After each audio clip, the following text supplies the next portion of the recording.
Hello everyone, welcome back to your physics concept class, and our today's topic is projectile and the path of projectile.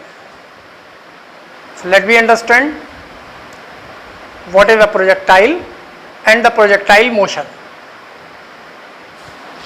तो चलिए आज की class start करते हैं with topic projectile.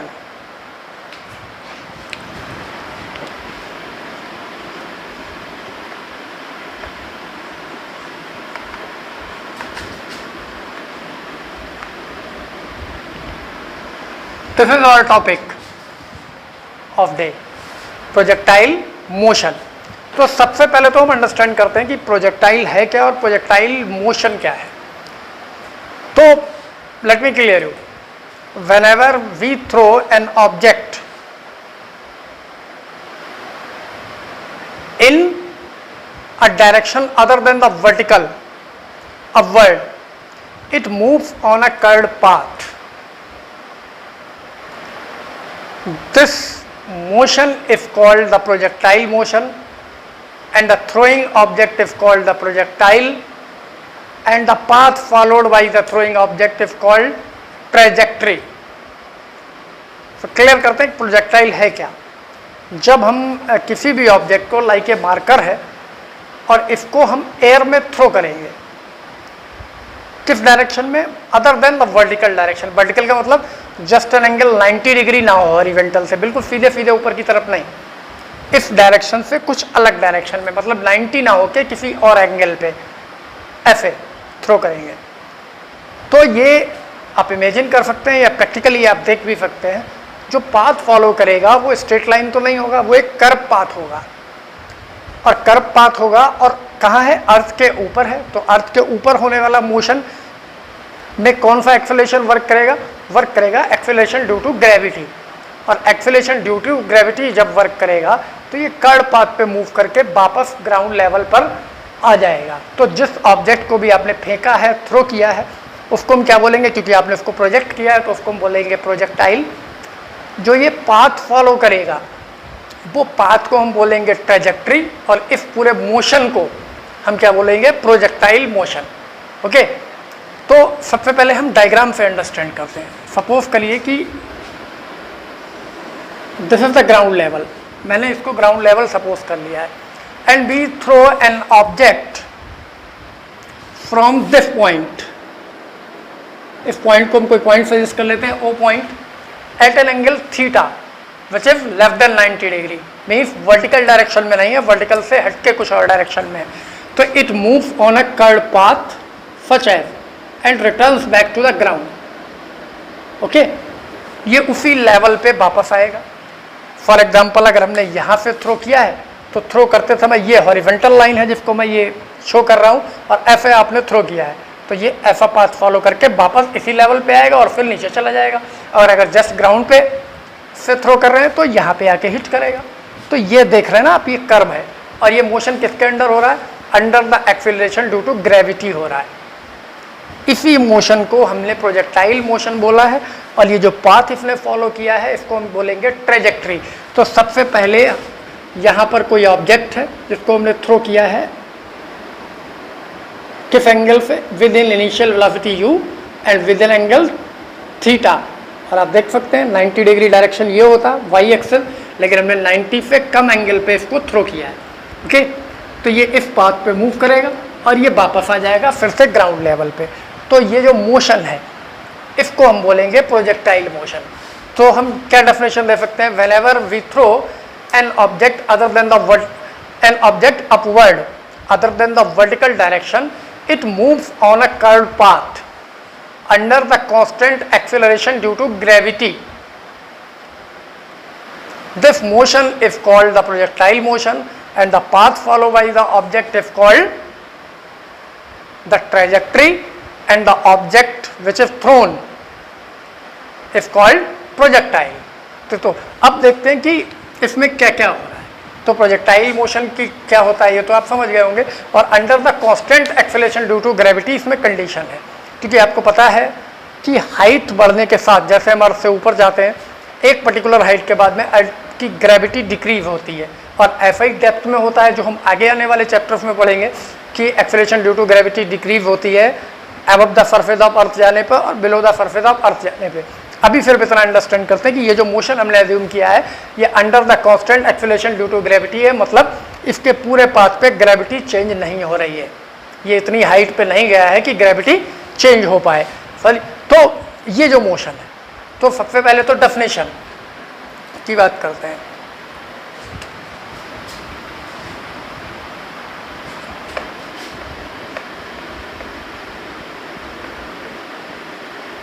The upward motion of a body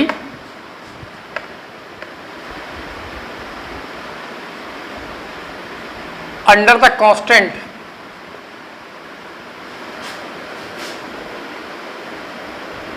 acceleration due to gravity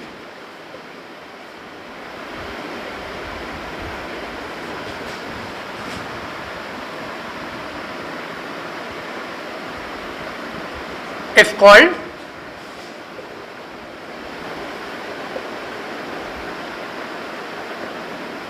projectile motion, while it is thrown other than the vertical direction.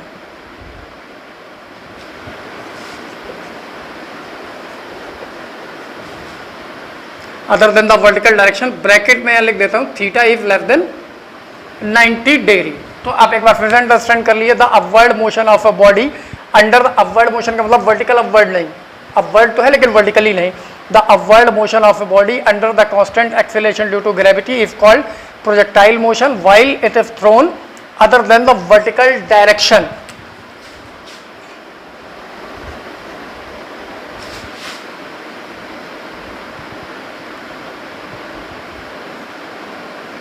The body is called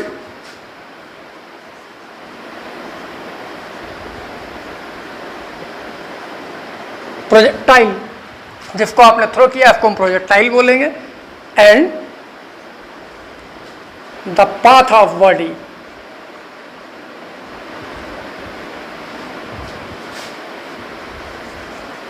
is called trajectory. ठीक है, तो this is the definition, you can write down.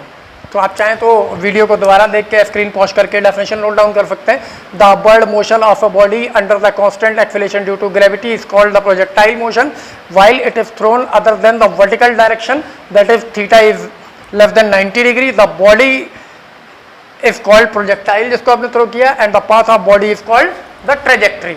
अब इस definition को मैं रब कर रहा हूं।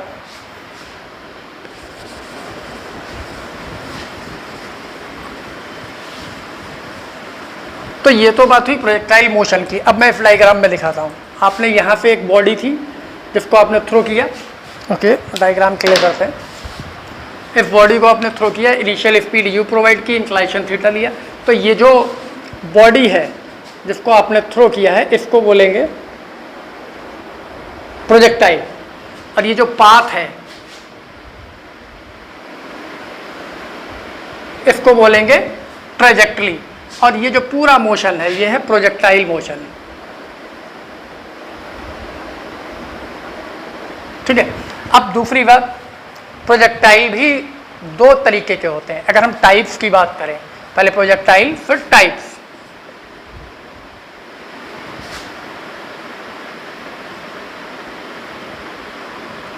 टाइप्स कौन कौन से हैं?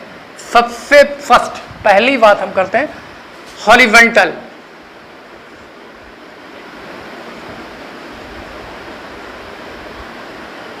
हॉरिजॉन्टल प्रोजेक्टाइल, ये क्या होता है? अगर आपने किसी ऑब्जेक्ट को, जैसे ये कोई ये, ठीक है, आपने यहाँ से किसी बिल्डिंग के ऊपर है आप, जिसकी हाइट h है, बिल्डिंग के टॉप पे है, यहाँ से आपने हॉरिजॉन्टली कोई ऑब्जेक्ट थ्रो कर दिया इस तरीके से, इस डायरेक्शन में, ऐसे करके बिल्कुल स्ट्रेट, लेकिन ये जाएगा कौन से पाथ पे? इस तरीके से, और ऐसे आके ये ग्राउंड को हिट करेगा। तो ऑब्जेक्ट को हम यहाँ एज्यूम कर लेते हैं, यहाँ से हमने थ्रो किया था हॉरिजॉन्टली और ये इस डायरेक्शन में चला गया ऐसे। तो ये कौन सा प्रोजेक्टाइल है?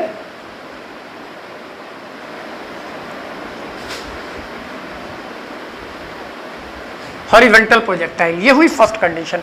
अब अगर हम दूसरे की बात करें, इसको रब कर देता हूं। सेकेंड प्रोजेक्टाइल होगा ऑब्लिक प्रोजेक्टाइल, क्योंकि ये ऑलरेडी आपके सामने बना हुआ है। समझ रहे ना? जब आप एक हाइट से किसी ऑब्जेक्ट को हॉरिजॉन्टली थ्रो करेंगे तो जो प्रोजेक्टाइल होगा वो प्रोजेक्टाइल क्या बोलेंगे हम उसको? Horizontal projectile. जब आप ग्राउंड लेवल से थ्रो करेंगे मींस जीरो हाइट से, तो ये प्रोजेक्टाइल होगा ऑब्लिक प्रोजेक्टाइल। ठीक है, ये हम यहां पे लिख सकते हैं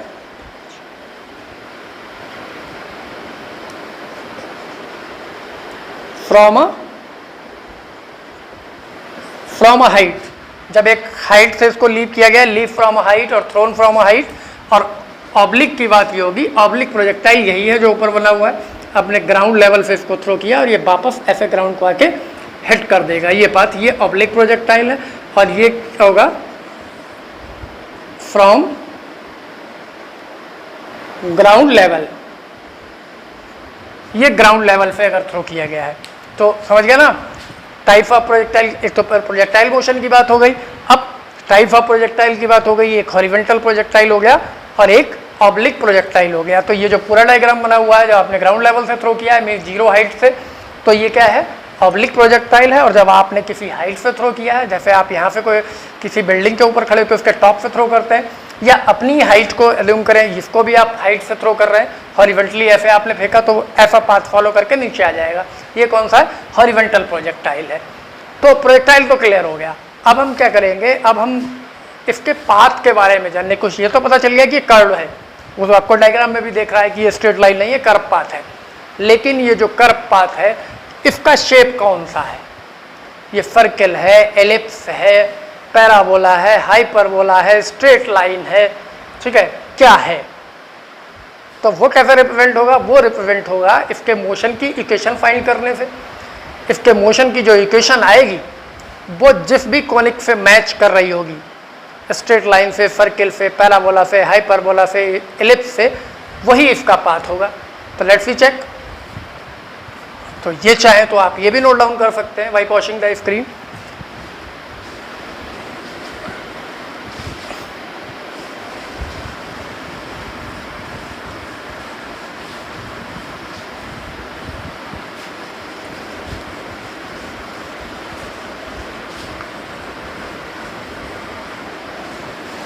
इस डायग्राम को मैं रहने देता हूँ, ठीक है, क्योंकि इसका हमें यूज करना है।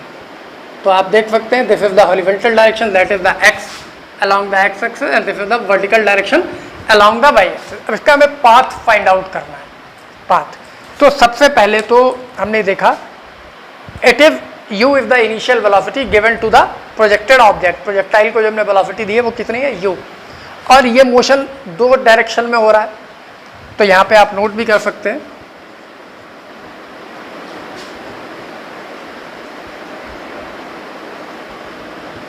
The projectile motion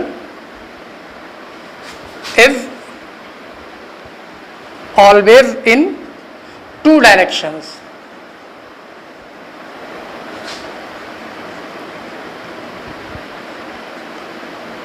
X and Y दो डायरेक्शन में होता है, मीन्स ये टू डायमेंशनल मोशन है। और ये किसका एग्जाम्पल है? Motion in a plane. और अगर हम इनके एग्जाम्पल्स की बात करें कि इसके एग्जाम्पल्स कौन कौन से हो सकते हैं,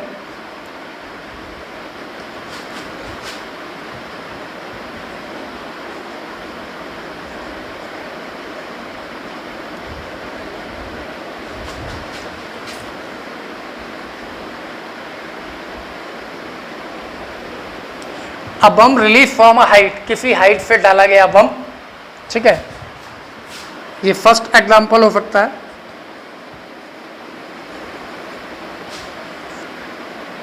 अ bullet fired from a gun, gun से चलाई गई गोली है जो वो भी प्रोजेक्टाइल पाथ फॉलो करेगी, स्ट्रेट लाइन नहीं होगी, ठीक है। और एन एरो फ्रॉम अ बो, किसी धनुष से चलाया गया बाण, वो भी प्रोजेक्टाइल मोशन ही फॉलो करता है। तो दो एग्जाम्पल सफिशिएंट अंडरस्टैंड करने के लिए। और I stone thrown in air other than 90 degree. Okay, so a bomb रिलीव फ्रॉम अ हाइट, या फिर आप बोल सकते हैं अ बम रिलीव from a aeroplane. Second one is a bullet fired from a gun. ये दो एग्जाम्पल सफिशिएंट है I think to understand the projectile motion. अब हम इस मोशन को डिस्क्राइब, मैथमेटिकली डिस्क्राइब करने की बात कर रहे हैं। तो क्या करेंगे हम,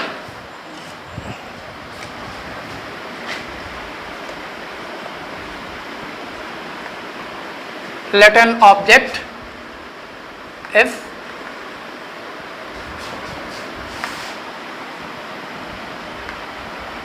thrown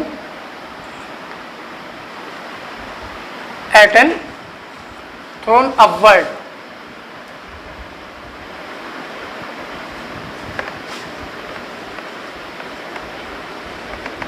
at an angle theta from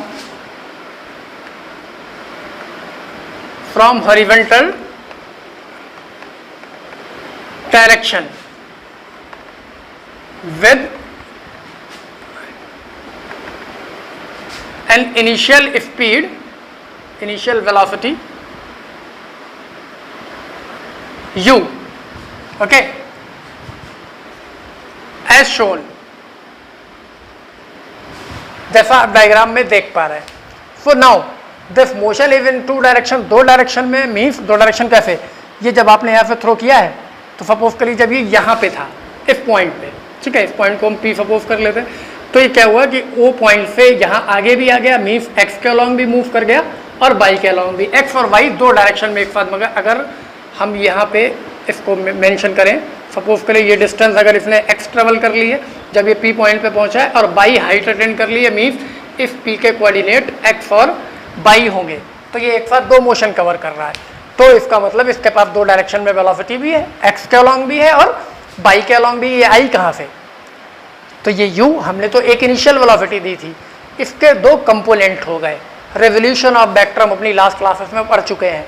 तो इसको हमें क्या करना होगा, u को रिवॉल्व करना होगा along the horizontal direction, along the vertical direction. मतलब हॉरिजॉन्टल डायरेक्शन में वेलोसिटी कितनी है और वर्टिकल डायरेक्शन में कितनी है। तो यहाँ देखते हैं रिवॉल्व करने का तरीका क्या है। जो भी वेक्टर है उसके टॉप से, हेड से एक परपेंडिकुलर ड्रॉ करते हैं एक्स एक्सिस पे और एक ड्रॉ करते हैं वाई एक्सिस पे। जहाँ पर ये कट करते हैं परपेंडिकुलर, तो ये पार्ट एक्स के अलॉन्ग होता है और ये पार्ट वाई के अलॉन्ग। तो ये u है यहाँ पे वेक्टर, तो इसको हम क्या लिख सकते हैं, u y, velocity along the y axis, और इसको मैं रब कर रहा हूँ कोऑर्डिनेट को, और ये जो वेलोसिटी है u है u x along the x axis.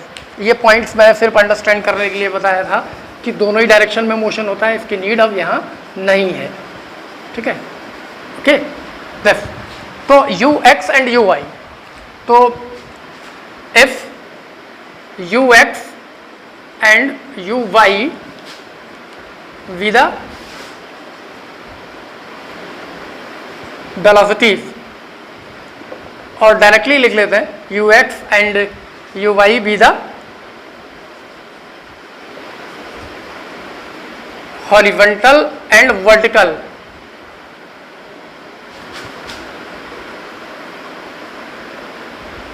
then, ठीक है।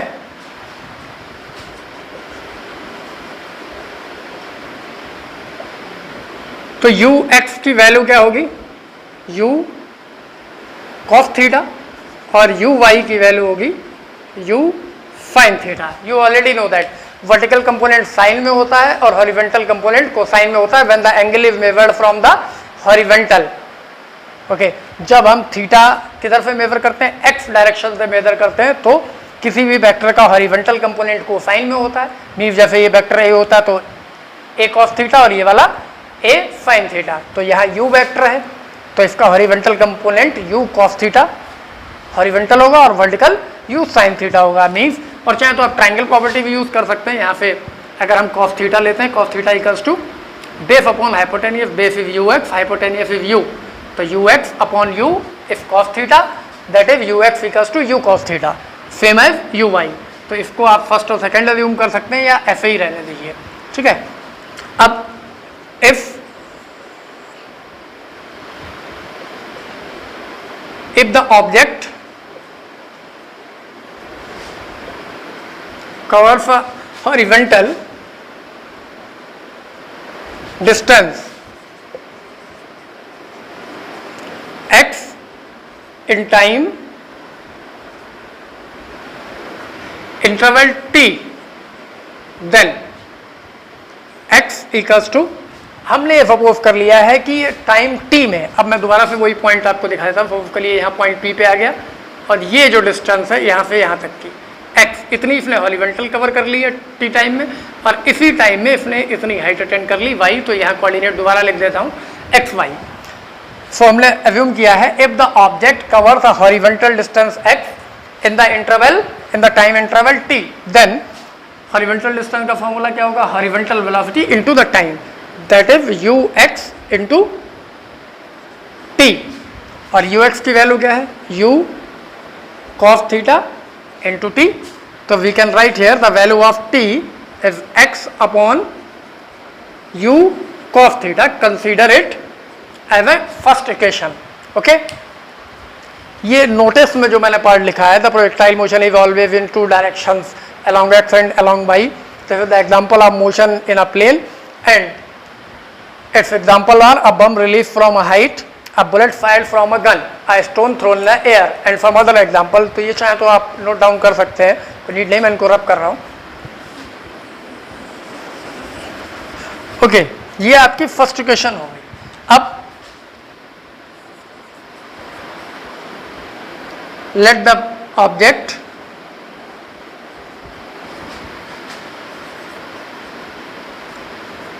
attain the height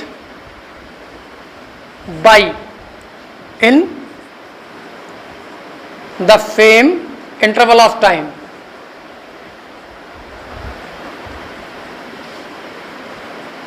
then ठीक है, आपने क्या सपोज किया, जो टाइम में t एज्यूम किया था, जिस टाइम में ये हॉरिजॉन्टल डिस्टेंस x कवर की है, तो let the object attend the height by in the same interval of time, इसी टाइम में वो हाइट y भी अटेंड कर लेता है। आपने देख रखा है ये डायग्राम पे, जब ये p पॉइंट पे है तो इसकी हाइट y है और हॉरिजॉन्टल डिस्टेंस कितनी है, x है, और इसके लिए हमने टाइम क्या एज्यूम किया है, t एज्यूम किया है। अगर इसी टाइम में इसने हाइट अटेंड की है तो कौन सी इक्वेशन ऑफ मोशन यूज करनी पड़ेगी हमें, वर्टिकल हाइट कैलकुलेट करने के लिए हम second equation of motion use करते हैं for uniform acceleration, accelerated motion, और यहाँ यूनिफॉर्म ही है मोशन, एक्सेलरेशन कौन सा है, constant acceleration due to gravity.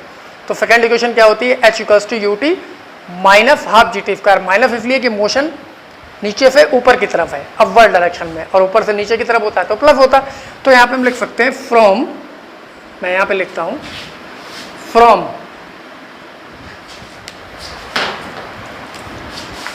h equals to ut minus half g t square, ये इक्वेशन हम यूटिलाइज करेंगे। और हेयर यहाँ पर्टिकुलर हमने h को क्या सपोज किया है, हाइट y है, और ये वर्टिकल मोशन के लिए है, तो वर्टिकल मोशन के लिए इनिशियल वेलोसिटी फाइनल वेलोसिटी जो भी चाहिए होगी u y होगी, तो h इक्वल्स टू y है, तो हम यहाँ लिख सकते हैं y is equals to u y, initial vertical velocity क्या है u y, time is t minus 1/2 g t square. यहाँ पे हम लिख रहे हैं यूजिंग इक्वेशन फर्स्ट, अगर हम यहाँ फर्स्ट इक्वेशन का यूज करते हैं means we have to put the value of time t from the equation first in this equation, मतलब t की ये वैल्यू उठा के हम उस इक्वेशन में प्लेस कर देंगे, क्योंकि टाइम तो सेम ही है ना, ये टाइम भी उतना ही सपोज किया है हमने, तो ये t की वैल्यू वहाँ शिफ्ट कर देते हैं। Now it is y equals to, पहले तो u y की value u sin theta and the value of t is x upon u cos theta, you can see here t equals to x upon u cos theta and u y is equals to u sin theta, तो ये value हम यहाँ put कर रहे हैं minus 1/2 g and t square means x square upon u square cos square theta. Okay, so you can see here the u and u is cancelled, this is sin theta upon cos theta, sin theta upon cos theta is equals to tan theta, so we can write x tan theta minus x square upon 2u square cos square theta g. और मैं आपको पहले भी बता चुका हूं अपनी last classes में, whenever we have an equation, whenever we have an equation such as the one variable have the highest power 2 and the other one is 1, then this equation represent a parabola. Means हम जानते हैं अगर किसी equation में दो variables है x and y, या कोई भी दो वेरिएबल्स, और उनमें से एक वेरिएबल की हाईएस्ट पावर 2 है और दूसरे की 1, तो वो इक्वेशन एक पैराबोला रिप्रेजेंट करती है। जैसे कि पैराबोलिक इक्वेशन अगर मैं आपको याद दिलाऊं तो ये थी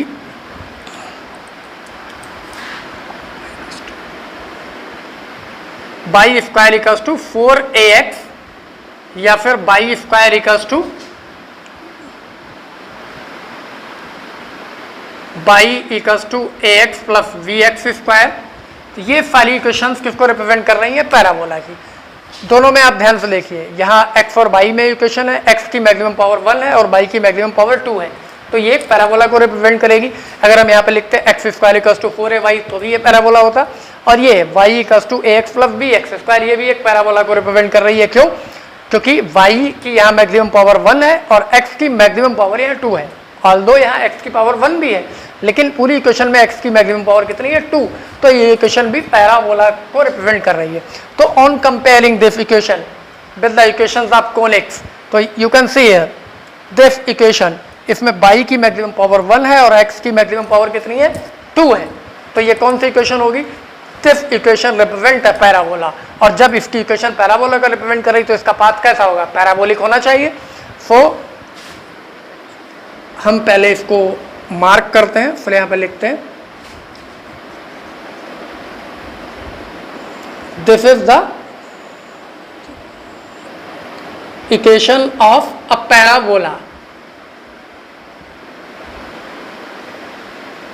hence the path of projectile is parabolic। तो कैसा पाथ होगा इसका? पैराबोलिक पाथ होगा। ये दो इक्वेशन है जो मैंने आपको एग्जांपल के लिए नोट डाउन की है, ठीक है, पैराबोलिक इक्वेशंस है पूरा। तो आपने देखा हमने क्या किया, इसमें पैराबोला का पाथ कंसिडर किया, प्रोजेक्टाइल मोशन के पाथ की को फाइंड आउट किया, और ये इसकी ट्रेजेक्ट्री की इक्वेशन है। पाथ को हम क्या बोलते हैं? ट्रेजेक्ट्री बोलते हैं। तो ये ट्रेजेक्ट्री की इक्वेशन है, y equals to x tan theta minus x square g upon 2u square cos square theta. तो this equation is the equation of parabola, have the path of projectile is parabolic. तो simple है कि जब हम किसी object को other than the vertical direction air में throw करेंगे तो वो जो पाथ फॉलो करेगा, कर्व पाथ फॉलो करेगा, वो पैराबोलिक पाथ होगा, ठीक है। तो this was the our topic for today. Now we will meet in our next class with a new topic. No, the topic is same, the projectile motion, but the terms are different. Some other terms are involved in the projectile motion, like what is the maximum height attained by the projectile, what is the horizontal range covered by the projectile, what is the time taken to flight of the projectile। means अभी हमें इसमें और भी topic understand करने हैं, जैसे कि जब ये हमने थ्रो किया है किसी एंगल पे तो ये ज़्यादा से ज़्यादा कितनी हाइट अटेंड करेगा, उसका फॉर्मूला हमें कैलकुलेट करना होगा। ये जो जहाँ से आपने थ्रो किया है और वापस उसी लेवल पे आया है, इस इतनी ये डिस्टेंस कितनी है, मीन्स द हॉरिजॉन्टल रेंज कितनी रेंज कवर की है, जिसको हम हॉरिजॉन्टल रेंज बोलेंगे, उसके फॉर्मूला भी हमें कैलकुलेट करना होगा। और how long it will take to reach the same level from where it throw, मतलब ये कितना टाइम लेगा उसी लेवल पे पहुंचने पे जिस लेवल से आपने थ्रो किया था। तो हमने ओ से थ्रो किया था और ये उसी लेवल पे वापस यहाँ तक आया है, तो जितने टाइम तक ये एयर में रहा है इसमें इसको कितना टाइम लगेगा, इसको हम बोलेंगे time of flight of the projectile. तो इन आवर नेक्स्ट क्लास और हम ये भी कैलकुलेट करेंगे कि अलग अलग पॉइंट्स पे, अगर ये यहाँ इनिशियल तो पता है, लेकिन जब ये ऐसे पॉइंट पी है इस पे इसकी वेलोसिटी क्या होगी, what is the new velocity on a point on its path, ये सब हम कैलकुलेट करेंगे वन बाई वन। तो नेक्स्ट क्लास में हम इससे रिलेटेड कुछ और टर्म्स की बात करेंगे। आज हमने अंडरस्टैंड किया what is the projectile and it's motion and what type of the path of the projectile. That's all for today. Goodbye.